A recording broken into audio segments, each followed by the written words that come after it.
each one of the lands has a gateway.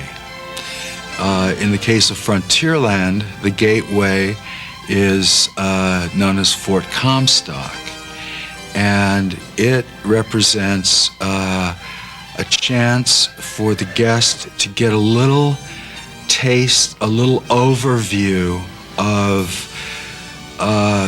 some of these outposts that were first established out on the plains and the prairie.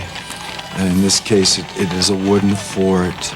We have used it as a means to introduce the guest to all the different aspects of the Wild West. In moving on through the fort, the guest then gets a glimpse of our major icon out in the middle of the rivers of the far west, and sees some of the water traffic going by, of which we have two steamships. Disneyland Paris has both the Mark Twain, which is a stern wheeler, and the Molly Brown, which is a side paddle wheeler, both of which were used throughout up and down the rivers of Sacramento, the Rio Grande, etc.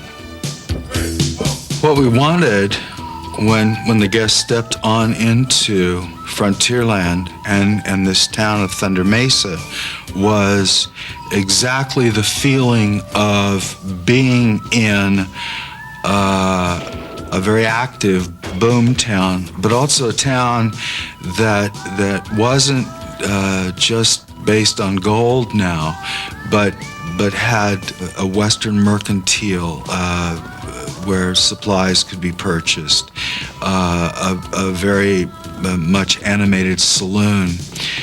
One of the means by which we were able to achieve this was through the background music as well as sound effects. You get a sense that the town is alive. A wagon goes by, you hear the clip-clop of the horse's hooves, you hear the wheels. If you look off to the left, you're looking toward the high-class part of the neighborhood. Throughout Thunder Mesa, there are a number of characters, one of them being a lady by the name of Diamond Lil, who happened during the boomtown days when the mine at Big Thunder was extremely active, stumbled across a golden nugget, and this was to her great fortune or luck, and therefore she founded an establishment called the Lucky Nugget. There's a steakhouse with sumptuous pieces of prime rib and so forth. This is our really nice sit-down restaurant. We have Phantom Manor, which is, it was at one time probably the grandest residence in this whole upper-class neighborhood, and now has fallen into disrepair. The haunted mansions, either at Disneyland, Anaheim, Tokyo, Walt Disney World, all are fairly sedate and pristine.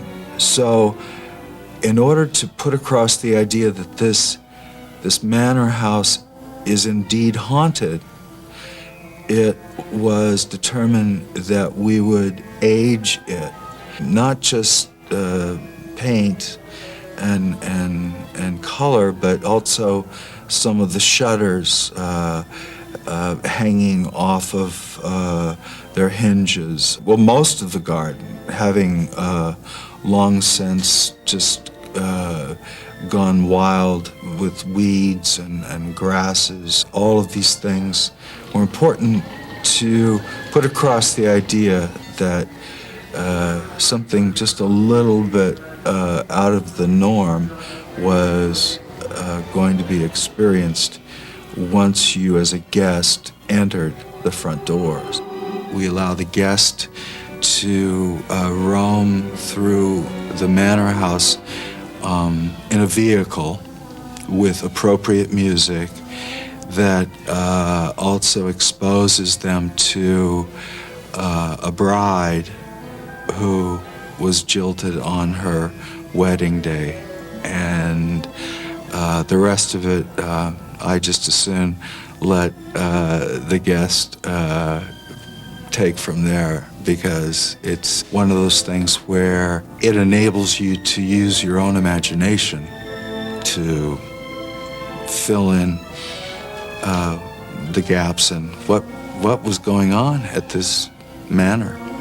We also decided that we would establish a boot hill. It was originally laid out as a family plot, but then the town, as the manor fell into rack and ruin, the town took over and decided to bury some of the residents and citizens of Thunder Mesa.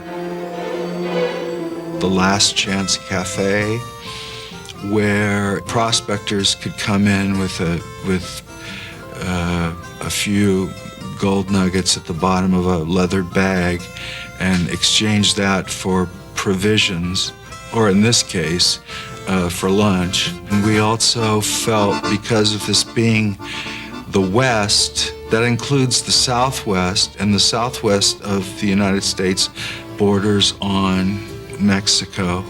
So it was important to include that particular culture as well, which we did through a restaurant called Fuente del Oro, which is a Tex-Mex type of cuisine.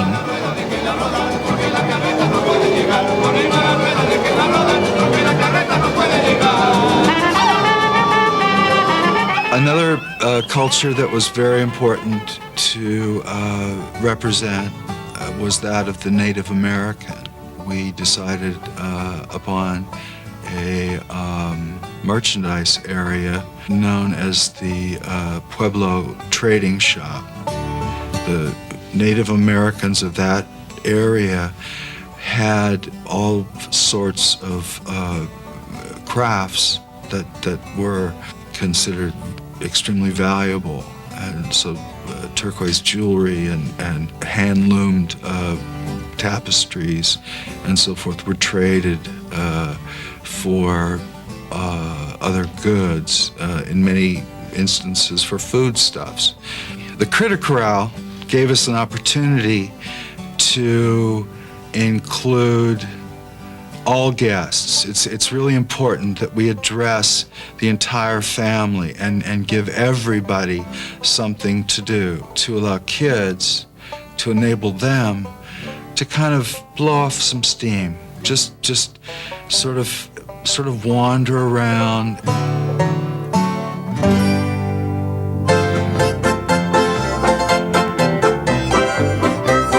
Well, Big Thunder Mountain in Paris actually was 67% bigger than Tokyo, which we had just completed in '87.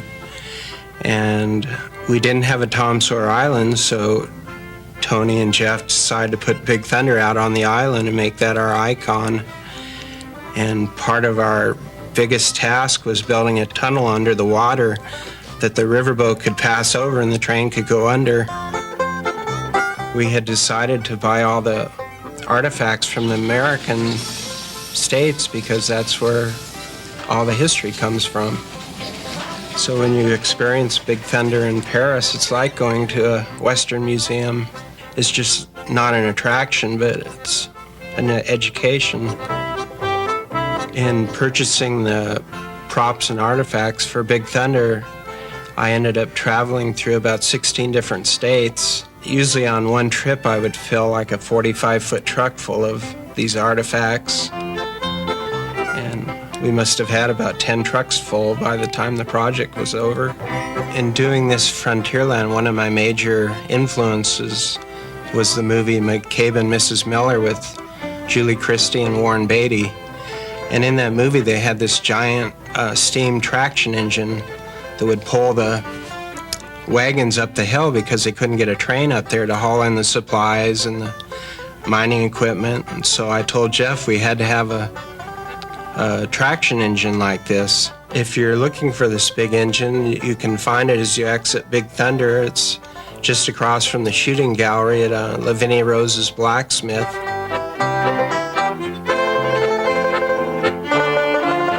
Another major prop is the air compressor that we have at the exit to Big Thunder that's actually running and working, and it's simulating pumping air into the mine shaft that you're going to dive into before you get to the island. And then over in Western Wear, if you go in there, you'll notice a elevator cage and a hoist upstairs, an air compressor, and these pieces came out of one of the deepest mines in Montana. Now you're able to walk up to it and take a look at it. These are all authentic pieces.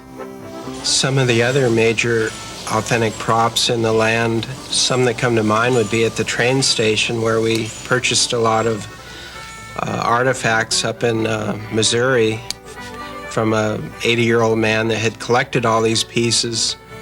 They came out of a train station in Nebraska. And then over on the duck pond, we have a windmill that took several trips to find. That was probably one of the hardest things to locate because most of the windmills that old are in pretty bad shape. Overall, I'm really happy with all the things that we were able to find for Europe, and I think it's probably a better collection than a lot of museums have. Since the park is open, I've had several calls from a museum in England, and they wanted to know where I got several pieces that they'd like to have, and they also mentioned that they would purchase them.